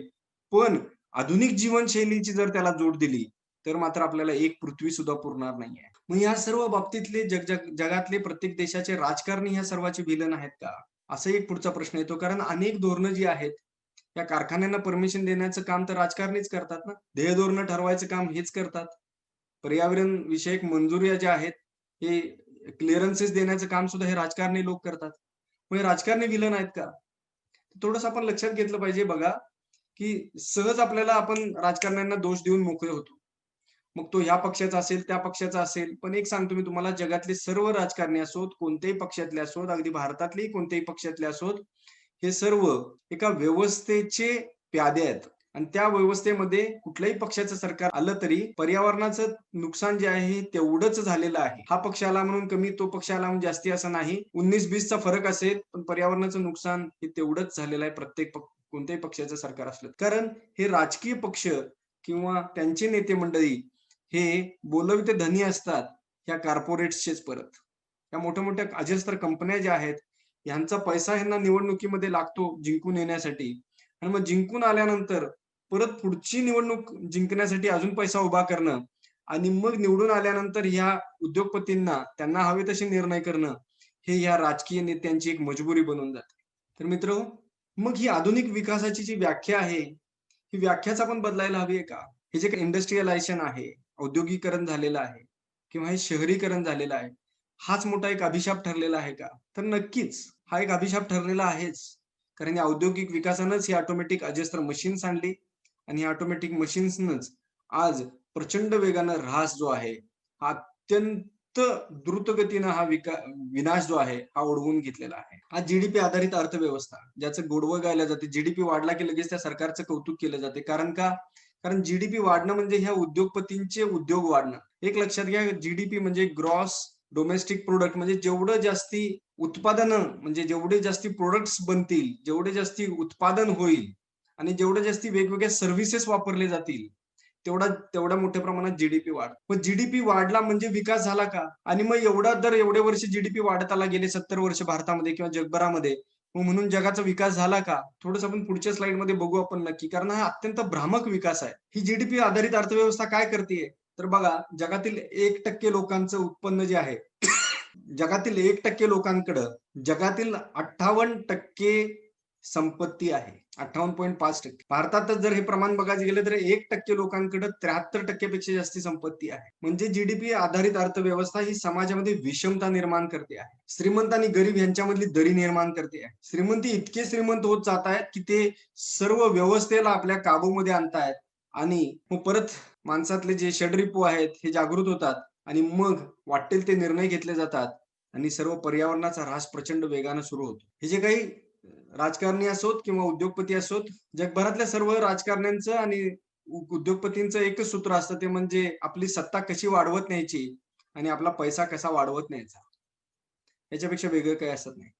त्यामुळे जगातल्या टॉप 300 फॅमिलींकडे आज जगातली बहुतांश संपत्ती आहे आणि ह्या 300 फॅमिली असोत किंवा जे काही 200 पेक्षा जास्ती देश आहेत, त्या सर्व देशातले सर्व राजकारणी असोत किंवा ब्युरोक्रॅट्स असोत, निर्णय घेणारे अधिकारी असोत, असं आपण एक समजा एक 10,000-1,000 जरी लोक म्हटले, तर ही जगावर प्रभाव टाकणारे किंवा सर्व देशांमध्ये सर्व प्रकारचे निर्णय घेणारे आपण एक अंदाजे धरू, एक 10,000 जरी लोक असले, तर 10,000 लोकांच्या मानसिकतेवर आज जगाचं सर्व त्याचा विकास किंवा विनाश हा ठरलेला आहे. असं घडलेलं आहे. मग हे 300 किंवा हे 10,000 लोक हे विलन आहेत का? तर मित्र एक लक्षात घ्या, ह्या सर्व प्रकारची परिस्थिती आपल्या डोळ्यासमोर ठेवून आज मी एका कन्क्लुजनला येतोय. ती म्हणजे ही शिक्षण व्यवस्था. ही शिक्षण व्यवस्था हा खरा विलन आहे, की ज्या शिक्षण व्यवस्थेनं ह्या इतर सर्व व्यवस्थांना जन्म दिलेला आहे. या शिक्षण व्यवस्था जी शिक्षण व्यवस्था जर सर्वांमध्ये जर योग्य मूल्य रुजवू शकली, की जीवन हे मर्यादित कसं आहे? हे जीवन हे क्षणभंगूर आहे. तुम्ही काही अनंत काळ जिवंत राहू शकणार नाही आहात. मग जर तुम्ही जन्मालाच आलेला आहात, तर हे जग आणखीन सुंदर कसं करून जाता येईल? अशा प्रकारची मूल्य जर ही शिक्षण व्यवस्था जर रुजवू शकली, कारण आताची शिक्षण व्यवस्था अशी आहे, की जी सब गोडे 12% सर्वच मुलांना एकाच प्रकारच्या साच्यामध्ये घालून ती सर्वांनाच त्या स्पर्धेमध्ये धावायला लावते आणि किती धावायचं? तर ऊर फुटेस तोपर्यंत धावायचं. कारण ही शिक्षण व्यवस्था सर्वांमध्ये एकच मूल्य रुजवते, ते म्हणजे सगळ्यांपेक्षा मी पुढं पाहिजे. वर्गात जर 60 मुलं असतील, तर त्याच्यात मी पहिला आलं पाहिजे. आणि ही पुढं जाण्याची जी एक जे प्रोग्रामिंग सगळ्यांपेक्षा मी पुढं असलं पाहिजे ह्याचं जे प्रोग्रामिंग शाळेमधून घडतं, पहिले 10 वर्ष, 15 वर्ष, 20 वर्ष, त्याच्यामुळे व्यक्ती नंतर आयुष्यामध्ये कुठल्याही थराला जाऊन मी जास्तीत जास्त पुढं कसा जाईन आणि जास्तीत जास्त संपत्ती माझ्याकडे कशी असेल, ह्या प्रकारच्याच स्पर्धेमध्ये सतत स्वतःला ठेवत राहतो आणि मग एक दुष्टचक्रामध्ये सर्व व्यवस्था निर्माण होतात. मग याच्या पर्याय काय असू शकतो? तर मल्टिपल इंटेलिजन्स ही एक संकल्पना आहे, की आपल्यामध्ये अनेक प्रकारचे इंटेलिजन्स असतात. प्रत्येकाला काही निसर्गदत्त देणग्या दिलेल्या असतात. ते फुलवणारं शिक्षण जर असेल, योग्य मूल्य रुजवणारं शिक्षण जर असेल, तर मात्र ही परिस्थिती बदलू शकतो आणि त्यामुळे सर्वात मूलभूत काम व्हायला हवं आहे शिक्षण पद्धतीवर. इतर तर गोष्टी व्हायलाच हव्या आहेत. एक मूल्य रुजवलं जातंय आत्ताच्या ह्या सिस्टममध्ये, ते म्हणजे 1 ऑवर. एक छोटीशी मी कथा सांगतो आपल्याला. एका गावामध्ये अ, एक खूप श्रीमंत व्यक्ती असते, की जी अनेक वेगवेगळ्या कारणांनी सतत दुःखी असते. पण त्याच वेळेला एक सर्वसामान्य तिथली एक व्यक्ती असते, की जी सतत आनंदी असते आणि त्या व्यक्तीकडे बघून ह्या श्रीमंत व्यक्तीला सतत हेवा वाटत असतो, की अरे हा इतका आनंदी कसा आहे? ह्याच्याकडे तर काहीच नाहीये. माझ्याकडे तर एवढं अमाप आहे सगळं आणि हा इतका आनंदी आहे आणि मी मात्र नेहमी सतत दुःखी आहे. काय करावं? का असं घडतंय? आणि त्याला ही लागून राहिलेली चिंता जी त्याच्या मुनीमला लक्षात येते आणि तो मुनीम त्याचा सांगतो, की "शेठजी फक्त इतकंच करा, की एक एक हंडा त्याच्या घरी आपण पाठवून देऊया. त्याला भेट द्या फक्त तुम्ही." त्या हंड्यामध्ये 99 नाणी ठेवलेली असतात आणि ती 99 नाणी असलेला हंडा तो श्रीमंत व्यक्ती त्या साधारण व्यक्तीला गिफ्ट म्हणून देतो आणि तो साधारण व्यक्ती, सर्वसामान्य व्यक्ती ज्यावेळेला तो हंडा बघतो, त्याला गिफ्ट मिळालेली असते आणि नंतर तो एकट्यामध्ये ज्यावेळेला त्या हंड्यातली नाणी मोजतो, त्यावेळेला ती 99 असतात आणि त्याला प्रश्न पडतो, "अरे 99 कशी कशी काय?" खरं तर देताना कोणी 100 देईल, 101 देईल आणि मग तो सतत आनंदी असलेल्या व्यक्तीमध्ये एक रुक-रुक आतमध्ये सुरू राहते. काहीतरी ह्याच्यात कमी आहे. कुछ तो कम है. मग एक और आणि मग तो थोडंसं आणखीन कष्ट करायला लागतो, की आणखीन एक अ, नाणं त्याच्यात सेव्हिंगला कसं टाकता येईल आपल्याला. मग तो आणखीन एक टाकतो, 100 होतात. पण त्याला आता ती मनाला त्याची सवय लागलेली असते, की आता नाही 100 नाही 101 झाले तर खूप छान होईल. मग ते आणखीन एक नाण्यासाठी त्याची धडपड सुरू होते आणि एक और ह्या चक्रामध्ये त्याच्या मनाची शांतता ढळून जाते आणि तो एक आवरच्या चक्रामध्ये गुरफटायला लागतो. जसं आज फक्त पैसा, पैसा, पैसा आणि अधिक पैसा ह्याच्यामागे अख्ख्या जगातील सर्व जनतेला सतत ऊर फुटेस तोपर्यंत धावायला लावणं, एवढंच या व्यवस्थेचं एक लक्षण आहे. ही व्यवस्थाच आता बदलणं गरजेचं आहे मित्रहो. ही व्यवस्थाच हा खरा विलन आहे. ही जी व्यवस्था गेल्या 100-200 वर्षामध्ये तयार झालेली आहे. ही व्यवस्था हा खरा विलन आहे, की हीच व्यवस्था, ही शिक्षण पद्धती ह्या उद्योगपतींना, ह्या राजकारण्यांना अशा प्रकारे वागण्याला भाग पाडतीये. त्यांना जर ह्या सर्व संकटाची तीव्रता जर लक्षात आली, अनेकांना माहिती आहे, अनेकांना माहीत नाहीये, तर मात्र ही परिस्थिती नक्कीच बदलू शकते. त्यामुळे आता आपण मूलभूत उपायांच्या बाबत बघूया. थोडंसं मी फास्ट चालतो.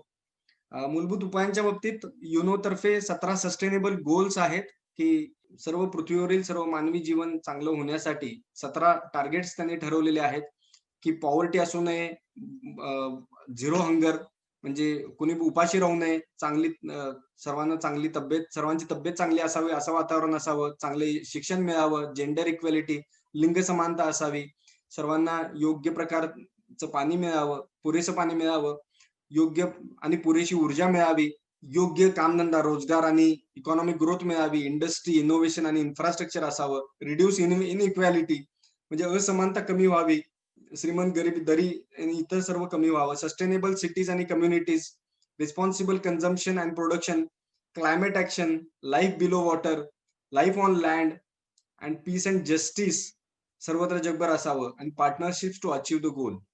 हे सर्व अचीव्ह करण्यासाठी वेगवेगळे पार्टनरशिप्स असावे. सस्टेनेबल डेव्हलपमेंट गोल्स असं तुम्ही युट्यूब ह्याला गुगलला टाकाल तर हे सर्व मिळेल युनोच्या साईटवर आणि तिथं अनेक गोष्टी ज्या युनो तर्फे चालू आहेत ते आपल्याला कळतील. आपण स्वतःचं कार्बन फूटप्रिंट तर कमी करायचंच आहे. हा विषय आपण चर्चा केलेलीच आहे. त्यासाठी दैनंदिन पर्यावरण नावाचं पुस्तक पण मी आपल्याला घ्या असं विनंती केली होती, की त्याच्यात छोट्या-छोट्या 101 गोष्टी दिलेल्या आहेत, की ज्या तुम्ही घरात स्वतः अंमलात आणू शकता. मग हे झालं आपण वैयक्तिक पातळीवर. मग शहरांमध्ये आपल्या काय व्हायला हवं? तर हे एम्स्टरडॅम शहराचं चित्र आहे. एम्स्टरडॅम एक खूप आधुनिक असं प्रगतजरी शहर असलं, तरी तिथं सायकलचा वापर खूप मोठ्या प्रमाणात केला जातो. जगभरात आज अनेक शहरं आहेत, की जिथं कारचा वापर पूर्णपणे थांबवण्यात आलेला आहे. कार्स या शहराच्या बाहेर जाऊन लावायच्या, पार्क करायच्या, शहरात आणायच्या नाहीत. अशा प्रकारचं वातावरण आता सुरू झालेलं आहे. कारण कार्समुळं होणारं प्रदूषण जे आहे, एका अभ्यासात असं म्हटलं जातं, की जवळपास 70% प्रदूषण कारसाठी लागणारी खनिजे काढण्यापासून ते कार्सचा वापर होऊन नंतर पेट्रोल, डिझेलचा वापर होऊन सर्व जे काही सगळं तयार करण्यापासून सतत त्याचा वापर होत राहिल्याने जे काही होतं प्रदूषण ते 70% आहे टोटल पूर्ण होणाऱ्या प्रदूषणापैकी. त्यामुळे कारचा वापर थांबवला जावा. डोनट मॉडेल आहे हे. हे खूप सुंदर मॉडेल आहे. ह्याचे मी लिंक्स आपल्याला टाकतो किंवा डोनट मॉडेल तुम्ही YouTubeवर बघू शकता. 1-2 मिनिटाचे खूप सुंदर-सुंदर व्हिडिओ आहेत.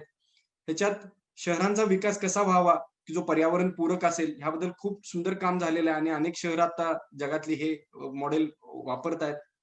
हे नोबेल प्राइज विनिंग इकॉनॉमिस्ट आहेत जोसेफ. त्यांचं म्हणणं आहे, की आता ही जी आधारित अर्थव्यवस्था किल करायला हवी, गाडून टाकायला हवी, आता ही संपवायला हवी, थांबवायला हवी. कारण ही अर्थव्यवस्थाच आज आपलं जीवन सर्व आणि पृथ्वीवरील जीवसृष्टी नष्ट करत चाललेली आहे. मग कशी अर्थव्यवस्था असावी?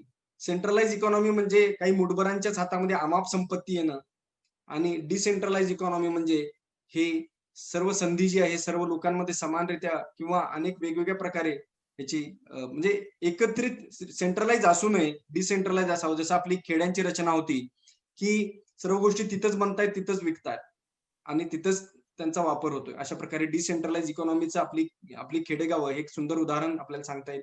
लिनिअर इकॉनॉमी आता चालू आहे म्हणजे निसर्गातून घ्या सर्व खनिज आणि सर्व वस्तू तयार करा, वापरा आणि फेकून द्या आणि फेकलेलं मग हे लँडफिलला जातं, कचऱ्यामध्ये जातं आणि सर्व ते वाया जातं. लिनिअर इकॉनॉमी तातडीनं बंद व्हायला हवी आहे. अगदी ह्या क्षणापासून बंद व्हायला हवी आहे. मग काय यायला हवं आहे? त्याच्या जागी सर्क्युलर इकॉनॉमी व्हायला हवी आहे. म्हणजे तयार केलं, make, use, reuse, remake, recycle and reuse अशा प्रकारे. म्हणजे एकदा जी खनिजे किंवा इतर जे काही घटक काढलेले आहेत निसर्गामधून, तर परत-परत ते काढायला लागू नयेत. असलेल्याच गोष्टी परत-परत कशा वापरता येतील, ह्यावर खूप काम व्हायला हवं. पण ते आत्ता तेवढ्या मोठ्या प्रमाणात होत नाहीये. कारण ते ह्या उद्योगपतींना परवडणारं नाहीये. कारण त्यांचा उद्देश एवढाच आहे, की आम्ही जास्तीत जास्त तयार करू. निसर्गाला आम्ही ओरबाडून घेऊ. गरीब देशांमधून आम्ही खनिजे आणू. सर्वांना अशी विनंती आहे, की अनेक प्रोग्राम तुम्ही पाहत असाल. काल पण TEDद्वारे आणि YouTubeद्वारे जो काही प्रोग्राम काल झाला, मी आपल्याला लिंक पाठवली होती.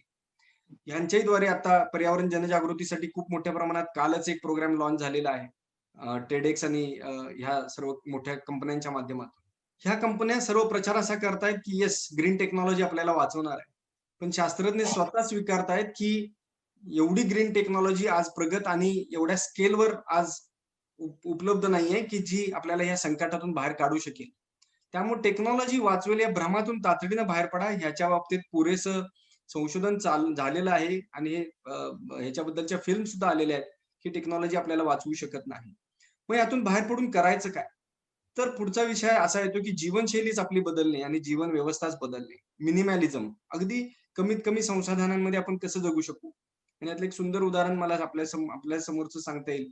सुधा मूर्ती आणि नारायण मूर्तींचा मी फोटो यासाठी लावलाय, की त्यांच्याकडे अमाप संपत्ती आहे, पण अत्यंत साधेपणानं ते जीवन आपलं व्यतीत करतात आणि येणारा मॅक्सिमम पैसा ते सर्व समाजकार्याला लावतात. सुधा मूर्तींचा एक खूप सुंदर लेख मिनिमॅलिझमवरचा पण मी आपल्याला पाठवतो.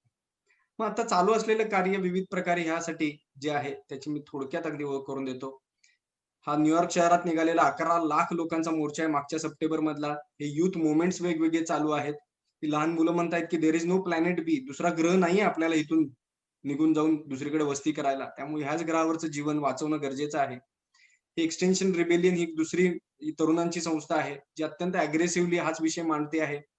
क्लायमेट रिॲलिटी नावाची एक संस्था आहे. हे अल गोर आहेत, नोबेल प्राइज मिळालेले व्हाईस प्रेसिडेंट जे आहेत, अल गोर नावाचे.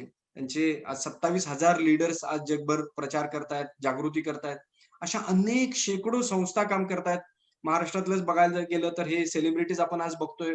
नाना पाटेकर असो किंवा मकरंद असो किंवा सयाजी शिंदे असो किंवा आमिर खान यांचं पाणी फाउंडेशन, देवराई संस्था, ही गेल्या काही वर्षात प्रचंड त्यांनी ह्याच्यामध्ये योगदान द्यायला सुरुवात केली आहे. म्हणजे काही सेलिब्रिटींनीच काम करावं असं नाहीये, तर अनेक शहरात अनेक लोक, गावांमध्ये अनेक लोक स्वतःहून काम करत आहेत. हे मिलिंद पगारे सर आहेत. गेले 5-6 वर्ष झालं एकटेच भारतामध्ये अनेक राज्यांमध्ये फिरतायत. आता त्यांचं वय आहे म्हणजे 60च्या पुढचं आहे तरी सुद्धा प्लास्टिक जागरणासाठी आणि कचऱ्याच्या वर्गीकरण आणि कचऱ्याची योग्य विल्हेवाट लावा ह्याचा संदेश देण्यासाठी ते स्वतः यमाचा ड्रेस घालून मुलांना जागरूक करतायत. म्हणजे कुणी तुम्ही एकट्यानं जरी काम सुरू केलं तरी सुद्धा चालू शकतं. यांच्याद्वारे आज लाखो मुलांना त्यांनी या बाबतीत जागरूक केलेलं आहे, प्रशिक्षित केलेलं आहे. दुसरं एक मी ओळख करून देतो सागर मित्र म्हणून. बोधनकर सरांनी 7-8 वर्षापूर्वी काम सुरू केलं. आज शाळांमध्ये जाऊन त्यांनी काम सुरू केलं. सिंपल थीम घेतली, की तुमच्या घरात जे काही प्लास्टिक येतंय, ते फक्त धुवा, साफ करा, गॅलरीत वाळत ठेवा आणि ते फक्त महिनाभर गोळा करा आणि महिन्याच्या शेवटी आपल्या शाळेमध्ये आणून द्या. तिथून शाळेमध्ये ते कलेक्ट होईल. शाळेमधून महानगरपालिका किंवा प्लास्टिक रिसायकल करणाऱ्या संस्था ते उचलून घेऊन जातील आणि ते रिसायकल करतील. आज पुण्यामध्ये 1.5 लाख मुलं हे फॉलो करतायत आणि अनेक शहरांमध्ये हे आज पसरलेलं आहे हे लोन. हे सागर मित्र नावाची संघटना कारण हेच प्लास्टिक समुद्रामध्ये जाऊन किंवा नद्यांमध्ये जाऊन अनेक जीवांचा बळी घेतंय.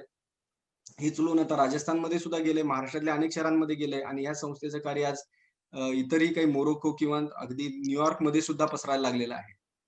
सांगायचा मुद्दा असा आहे, की हा प्लास्टिकचा राक्षस असो, जसं हे प्लास्टिकच्या बाबतीत मला ह्या स्लाइडमधून हेच सांगायचं आहे, की याचे प्लास्टिक कधीही विघटन म्हणजे प्लास्टिक कधी नष्ट होत नाही, लक्षात घ्या. त्याचे बारीक-बारीक कण होतात, नॅनो पार्टिकल्स होतात आणि तेच जमीन, माती म्हणजे माती, पाणी आणि हवेद्वारे परत आपल्या आतमध्येच येतात आणि परत आपल्यालाच अगदी कॅन्सरसारखे सुद्धा आजार होण्यास ते कारणीभूत ठरतात. त्यामुळं अशा छोट्या-छोट्या कार्यांमधून अनेक लोकांनी कार्य म्हणजे छोट्या-छोट्या गोष्टींमधून अनेक लोकांनी कार्य सुरू केलं आणि ते कार्य आज वटवृक्षासारखं पसरत चाललेलं आहे. हे आय-आय-टीचे प्रोफेसर आहेत जी-डी अग्रवाल सर, ज्यांनी आमरण उपोषण आरंभलं आणि नुकतं म्हणजे मागच्या वर्षी प्राणत्याग केला गंगा वाचवण्यासाठी. ते 5वे व्यक्ती होते. आता 6वे स्वामी आहेत, की जे प्राणत्याग करतायत गंगा वाचवण्यासाठी. आणि प्राणत्यागाला बसलेत, आमरण उपोषण करतायत, तरी सुद्धा सरकार ह्याच्याकडे लक्ष देत नाहीत. अशी ही परिस्थिती आहे. म्हणजे तुम्ही एकट्यानं काम करा किंवा सगळ्यांनी एकत्रित काम करा, पण म्हणावं तेवढा रिस्पॉन्स सर्व प्रकारच्या सरकारांकडून मिळतोच असं नाही. आणि त्यामुळेच हे राजेंद्र सिंग आहेत, जलपुरुष म्हणून भारताचे त्यांना ओळखलं जातं. ते अशा प्रकारे सर्व देशभर काम करत असलेल्या विविध संस्थांचा समन्वय करण्यासाठी आज ते धडपडतायत, की सर्वांनी आपण एकत्र येऊया आणि आपण एक मुठ्ठी बनवूया. अशा प्रकारे काम करणारे आज शेकडो, हजारो ज्या संस्था आहेत त्यांना एकत्रित करण्याचं पण काम पॅरलली चालू आहे. मग ह्या जी-डी-पीच्या बदल्यात काय हवं? तर जी-डी-पीच्या बदल्यामध्ये हवं आहे gross national happiness index. GDP index नको आम्हाला, नॅशनल हॅपीनेस इंडेक्स हवा. हे सुरू केलंय भूतानने ऑलरेडी आणि भूतान तिथले लोक अतिशय आनंदी असतात. तिथल्या राजानं डिक्लेअर केलं, की आम्हाला हे जी-डी-पी वगैरे आम्हाला हे काहीही नको.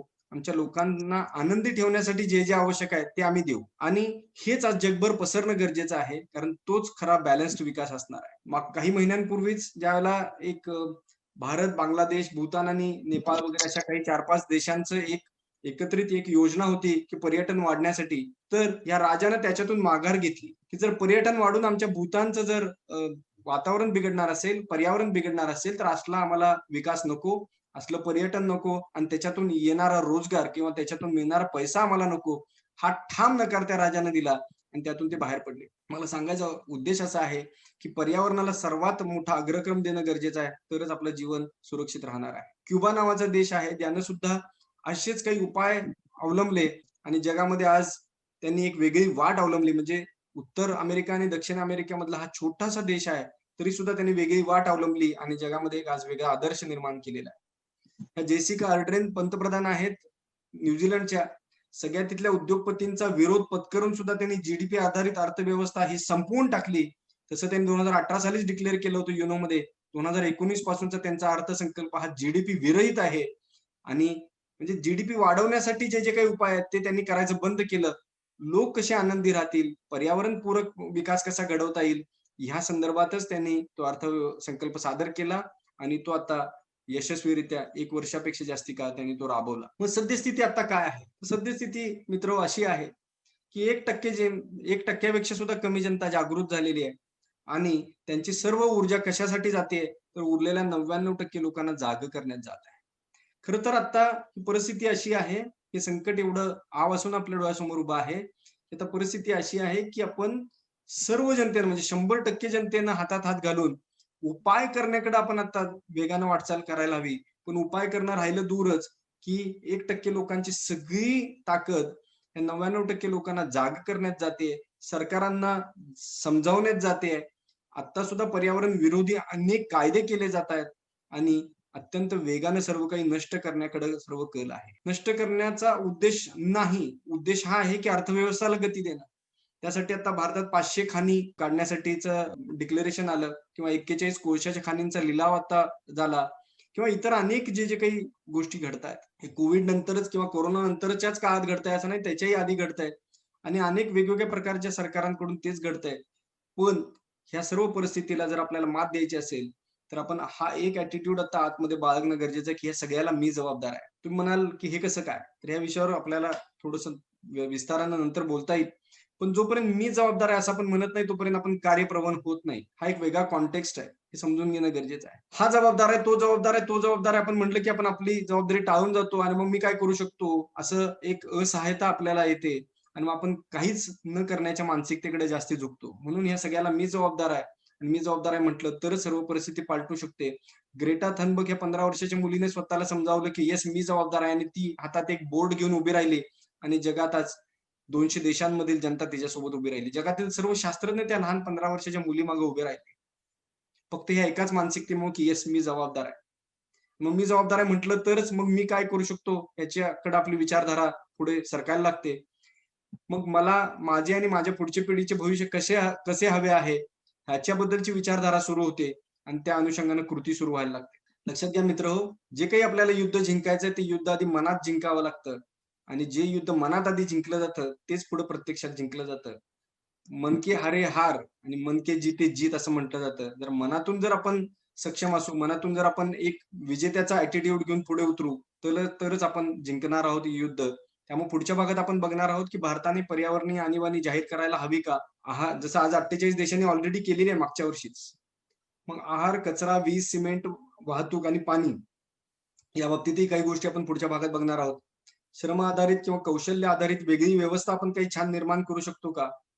माझे आदर्श जग कसे असेल याबद्दल खरं तर मी आपणा सर्वांना विनंती करेन, की पुढच्या आठवड्याभरात आपल्या मनात जे, जे मुद्दे येतील, आपल्या मोबाईलमध्ये फक्त नोट्समध्ये तुम्ही टाकत चला एक मुद्दा ॲड करत चला त्या एका नोटमध्ये, की कसं असायला हवं, असं असायला हवं, असं असायला हवं. कारण एक लक्षात घ्या, तुम्ही जो आतमध्ये विचार कराल, जे हितं तयार होतं तेच प्रत्यक्षात बाहेर त्याचं रिफ्लेक्शन तयार होतं लक्षात घ्या.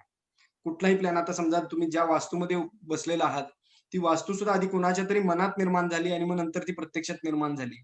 त्यामुळं आज ह्या वैश्विक ऊर्जेनं किंवा ह्या देव नाव ज्याला तुम्ही म्हणता किंवा त्या वैश्विक हे जे काही चैतन्य आहे, त्याने आपल्याला ही ताकद दिलेली आहे, की तुमच्या आतमध्ये इथं जे काही तुम्ही निर्माण करू शकता, ते प्रत्यक्ष बाहेर येऊ शकतं. लॉ ऑफ अट्रॅक्शनच्या बाबतीत पण आपण तेच बघितलं. त्यामुळे माझे आदर्श जग कसे असावे याबद्दल आपण स्वतः सर्वांनी थोडंसं लिहावं असं मला वाटतं.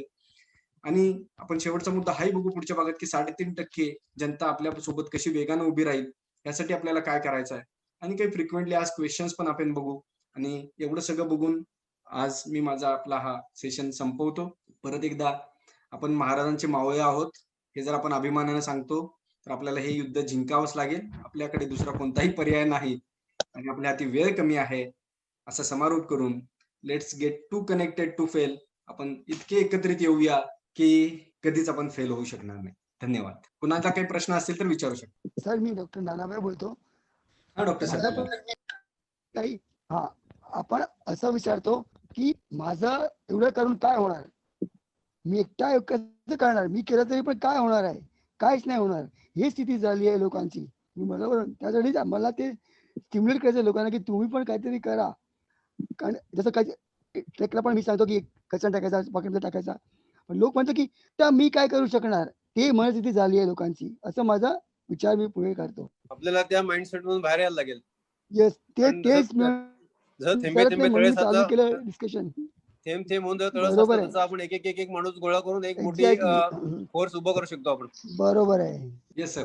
मग आपली संघटना ही कशी वाढेल? संघटना म्हणजे आपलं संघटन समविचारी लोकांचं एकत्रित येणं कसं वाढेल हेच आपण पुढच्या भागात आपण बघणार आहोत की आपली संख्या वेगानं 3.5% पार आपल्याला कशी नेता येईल. कारण आपण एकटे असहाय्य वाटतो, आपल्याला कधी कधी निराशा यायला लागते, फ्रस्ट्रेशन यायला लागतं. आणखीन काही प्रश्न किंवा फीडबॅक? कोणाच्या मनामध्ये काहीच प्रश्न नाही. सरप्राइझिंग. हा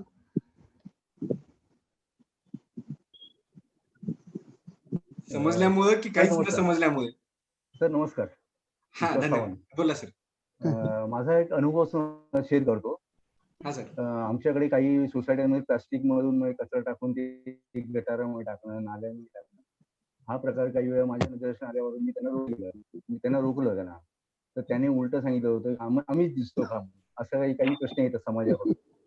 त्यावेळेस झालं काय माहितीये, मी त्यांना बोलून तुम्ही आता दिसलात म्हणून तुम्हाला रोखलं, जर तुम्हाला दुसरं कोण दिसत असेल तर त्यांना तुम्ही रोका, असं त्यांना सांगितलं. मग भांडणं होतं. हा विचार पहिल्या डोक्यातून काढून टाकला. 26 दिवस त्यांच्याशी बोला आणि समजावून सांगा ना. म्हणजे ही जी सुरुवात जी असते की नाही, ही सुरुवात अशीच होणार आहे. त्यामुळे आपण काय म्हणतात ना त्याला हे करून चालणार नाही की बाबा आता हे उलटे बोलतात मला, हे बोलत, ते थांबून चालणार नाहीये. तर मी आतापर्यंत माझा तरी प्रयत्न हाच चाललेला असतो, जिथे जिथे मला कोण दिसेल कचरा टाकताना किंवा प्लास्टिक टाकताना जे काय असेल ते त्यांना मी तिथले तर रोखतो. हा माझ्याकडून एक थोडीशी छोटीशी सुरुवात आहे. आता पुढे कसं काय करायचं तुम्ही गाईड करणारच आहात पुढच्या सेशन मध्ये. Yes sir. Yes sir. त्यात भर पडेल आणखी माझ्या. सर कसं आहे की एज्युकेट करणं गरजेचं आहे. जसं की आता मी सागर मित्र या संस्थेबद्दल सांगितलं, त्यांनी मुलांना एज्युकेट करायला सुरुवात केली की का प्लास्टिक बाहेर नाही गेलं पाहिजे, का ते रिसायकलिंगला गेलं पाहिजे. कारण जे घरातून ज्यावेळेला ते बाहेर जातं त्यावेळेला ते गटारीमध्ये जातं, नदी नाले म्हणजे गटारं तुंबतात, पूर किंवा इतर तत्सम प्रकार वाढतात. त्याच वेळेला त्यावेळेला ते नदीमध्ये जातं, समुद्रामध्ये जातं. नदीमध्ये जाऊन तिथून पुढे समुद्राला जसं ते मिळतं तसं ते प्लास्टिक अनेक जीवांचा घात करतं. अनेक सगळं मासे असोत किंवा इतर सगळे जलचर असोत, सर्व जीवांच्या पोटामध्ये ते प्लास्टिक जातंय आणि मग ते मृत पावतात. हे ज्या वेळेला त्यांना एज्युकेट आपण करू त्याच वेळेला हे होऊ शकतं. आणि ह्यासाठी छोटे छोटे फिल्म्स बनवणं किंवा त्याबद्दलचं पण कार्य आमचं चालूच आहे. छोट्या छोट्या ऍक्टिव्हिटीज करणं किंवा ह्याच्याबद्दलचे ऑलरेडी फिल्म्स आहेत याचा प्रचार तुम्ही करा. त्या लोकांचे नंबर घ्या, त्यांना ते फिल्म्स द्या. एज्युकेट करणं गरजेचं. हे का करायचं नाही हे जर कळलं तर मात्र माणसामध्ये परिवर्तन घडायला सुरुवात होतं. आणि नक्कीच सर तुम्ही खूप छान इनिशिएटिव्ह घेताय, त्याबद्दल धन्यवाद. आणि असा इनिशिएटिव्ह घ्यायला थोडंसं धाडस लागतं आणि कसं आपण सांगावं असं पण मनात येतं अनेकांच्या. अनेक चुकीच्या गोष्टी घडत असताना आपल्याला बोलू की नाही बोलू अशी पण अवस्था मनाची अनेक वेळेला होते. पण आता आपण सर्वांनीच बोलायला सुरुवात करणं हे गरजेचं आहे. आमच्या काही वर्षापूर्वी मालवणला आम्ही ट्रेक केला होता. एक मालवण ट्रेक बसायचा आमचा, मालवण कॉलिंग म्हणून. तर त्याच्यामध्ये एक सेशन आमचं होतं, जिथे प्लास्टिक दुकानांमध्ये प्लास्टिक पूर्ण बाजूला करून आम्ही स्वतः पिशव्या, जे म्हणतो ना आपण वापरल्या पिशव्या चांगल्या प्रकारे, ते त्यांना आम्ही 50 पैसे एक पिशवी, म्हणजे ज्याची किंमत बाहेर मला वाटतं 4 रुपये 5 रुपये असायची, तर आम्ही तिथे 50 पैसे म्हणून, कारण फुकट दिलं तर त्याची किंमत राहत नाही. मालवणच्या प्रत्येक दुकानांमध्ये आम्ही असा ग्रुप केले होते आपल्या युथ हॉस्टेलच्या माध्यमातून. अच्छा. आणि त्यांना ते पिशव्या दिल्या गेल्या तिथे की प्लास्टिक वापरू नका म्हणून. असं एक आम्ही सेशन घेतलं होतं. खूप छान, खूप छान. आपण आपल्या युनिट तर्फे मला वाटतं 2 वेळा आपण कापडी पिशव्या बनवल्या होत्या आणि आपल्या मेंबरना त्या विकत दिल्या होत्या. 25-25 रुपये, 30-30 रुपये आणि बहुतेक सगळ्यांनी त्या घेतल्या होत्या. आणि आपण मला वाटतं बरीच वर्ष आपण मध्ये असे काही जागरूकतेचे कार्यक्रम करतो. इव्हन आता ट्रेक सह्याद्री हा गेल्या वर्षी आपला 5 दिवसाचा कार्यक्रम होता सह्याद्रीच्या एजवरती. तिथे रोज संध्याकाळी 1 ते 1.5 तासाचा आपला एक इव्हिनिंग इव्हेंट असायचा. त्याच्यामध्ये 1 दिवस व्यसनमुक्ती आणि 1 दिवस आपण पर्यावरण या विषयावरती लोकांकडून आपण स्क्रिप्ट करून घेतली होती. म्हणजे त्यांनीच लिहायचं, त्यांनीच डायरेक्ट करायचं, त्यांनीच ऍक्टिंग करायची आणि चांगला म्हणजे प्रतिसाद मिळाला आणि एकमेकांनी स्वतःच लिहिलेला संदेश इतरांना पास ऑन केला. म्हणजे असे इव्हेंट आपल्याला थोडे वाढवले पाहिजेत. नक्कीच नक्कीच सर. प्लास्टिकच्या सर, बाबतीत मला आपल्याला मनात असं माझ्याकडे एक हा सर. नाही, मला एक सांगायचं आहे की मला कोणीतरी पहिले सांगितलं होतं अमेझॉन जंगल अजून का आहे, नष्ट का नाही झाला आहे. व्हेरी इंटरेस्टिंग होता. मेडिकल रिझन आहे. बिकॉज अमेझॉन जंगलमध्ये तुम्ही तर you are bound to get malaria and with that malaria you will die. ते म्हणून अमेझॉन अजूनपर्यंत सुरक्षित आहे sir, because of the mosquitoes. I feel the mosquitoes are helping us to keep the Amazon jungle still better. पण because machines, एवढे मोठे मोठे machines आले, आता अमेझॉनची स्थिती खराब होणार आहे. ते मला कम्पेअर केलं मी. नाही अजून काय आहे याचं कारण ते अफाट आहे, प्रचंड आहे. बरोबर, Size एक्झॅक्टली. त्याचं प्रचंड आहे, जंगल अफाट आहे, प्रचंड. 2 मिनिट घेऊ का अगदी अगदी बोला. करायला, कारण मला काहीतरी सांगायचं आहे. तुम्ही अगदी अगदी भरपूर चांगलं सांगा. केला. तुम्ही म्हणाले टिपिंग पॉइंट म्हणजे काय? आमचं सेंग आहे, the straw which camel's back. कॅमलच्या बॅकवर तुम्ही एक पत्ता टाकला, घास टाकला आणि तो कॅमल पडून गेला. का? एवढं वजन होत, स्ट्रॉचं वजन एवढं वाढलं की तो कॅमल पडून गेला. This what is happening to us. Yes. And it is like the web. www. का म्हणतात, वर्ल्ड वाईड वेब. ची वेब आहे. तुम्ही एक स्टँडला पुल केलं तर होल वेब शेक्स. काय वाटतं की मी केलं तर काय होणार आहे? एक ताण जर खेचलं तर वेब हलते. हे झालंय आता आपला एन्व्हायरमेंटचा. दुसरं ते GDPचं वगैरे सांगितलं. कंपनी आमचं in a trade where one gains and the other loses, be no trade. That is cheating. मला फायदा झाला, तुम्हाला नुकसान झालं, ते ट्रेड नको आपल्याला, ते व्यापार नको. पण लोक ते व्यापार करत आहे. ते मला सांगायचं होतं. Very nicely you have put up today. तर मी सगळं करत होतो सगळं एक. Yes sir. दुसरं आहे की टी शर्ट वरती लिहितात, I was born a genius but ruined me. बरोबर आहे, एज्युकेशन रुइंड द जीनियस. ते मी आता एग्री करतो. आणि लोकांना अजिबात सॅटिस्फॅक्शन नाही, संतुष्ट नाही. They are not satisfied what ever they are. माझ्याकडे हे नाही ते चालू आहे. ते सतत या व्यवस्थेमध्येच आहे सर, की सतत तुम्ही अस्वस्थ राहायला पाहिजे. आणि त्यामुळे टीव्ही जो आहे आपल्या घरातला, त्याच्याद्वारे किंवा सोशल मीडियाद्वारे सतत तुम्हाला हे भरवलं जातं की तुमच्याकडचं फर्निचर कसं जुनं झालंय, तुमच्याकडचे कपडे कसे जुने आहेत, तुमच्याकडचं बरोबर आहे. नवीन स्टाईलचं कसं नाही आहे. सतत तुम्ही विकत घेतलं पाहिजे की अर्थव्यवस्था गतिमान राहिली पाहिजे. कारण खरेदी थांबली तर या अर्थव्यवस्था संपली. आणि म्हणून आमच्या घरामध्ये एक इंटरेस्टिंग न्यूज. हा, सांगा सर. सॉरी. 1960च्या दशकामध्ये जगभरातल्या डिझायनर्सची एक मीटिंग झाली होती की जे काही प्रोडक्ट डिझाईन बनवलं जातं ते सुद्धा असं बनवायला हवं, असा एक विचार पुढे आला की ते जास्ती टिकणार नाही. कारण जर जास्ती टिकलं तर मग अर्थव्यवस्थेला गती कशी येणार? म्हणजे पूर्वी आपल्याकडे एखादी गोष्ट बनायची आणि ती पिढ्यानपिढ्या वापरली जायची. पण आता डिझाईन्स असे बनवले जातात की ते काही वर्षातच त्याचं युजफुलनेस संपला पाहिजे, त्याची उपयुक्तता कमी कमी होत गेली पाहिजे किंवा ते रिपेअर निघालं पाहिजे आणि ते टाकून दिलं पाहिजे आणि नवीन स्टाईलचं आणि नवीन डिझाईनचं आलं पाहिजे. आणि जेणेकरून ही खरेदी वाढत राहील. बरोबर. आणि अशा प्रकारचं म्हणजे हे एवढ्या मायन्यूट लेवलला हे कॉर्पोरेशन्स करतात.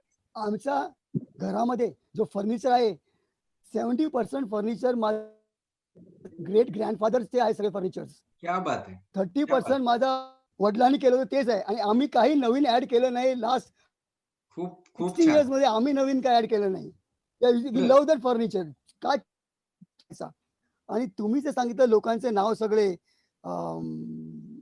पान फाउंडेशन, सागर मित्र, अगरवाल, क्युबा, व्हेरी इन्स्पायरिंग होते. ते लोक करू शकतात, आपण का नाही करू शकणार?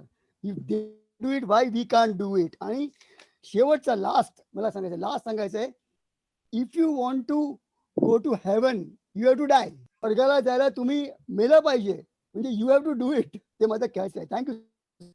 Thank you sir. कुठेतरी मी विचार ऐकला की स्वर्ग नावाची गोष्ट कुठेच नाहीये, हा पृथ्वी हा स्वर्ग आहे. आणि त्यामुळे आपण याला स्वर्ग बनवूया सर्वजण मिळून. आणि येस सर. धन्यवाद. कुणाचे काही प्रश्न असतील तर किंवा नंतरही ग्रुपवर विचारू शकता. धन्यवाद सर. धन्यवाद. Thank you sir. Thank you sir. Thank you. Okay, will close the meeting. Yes sir.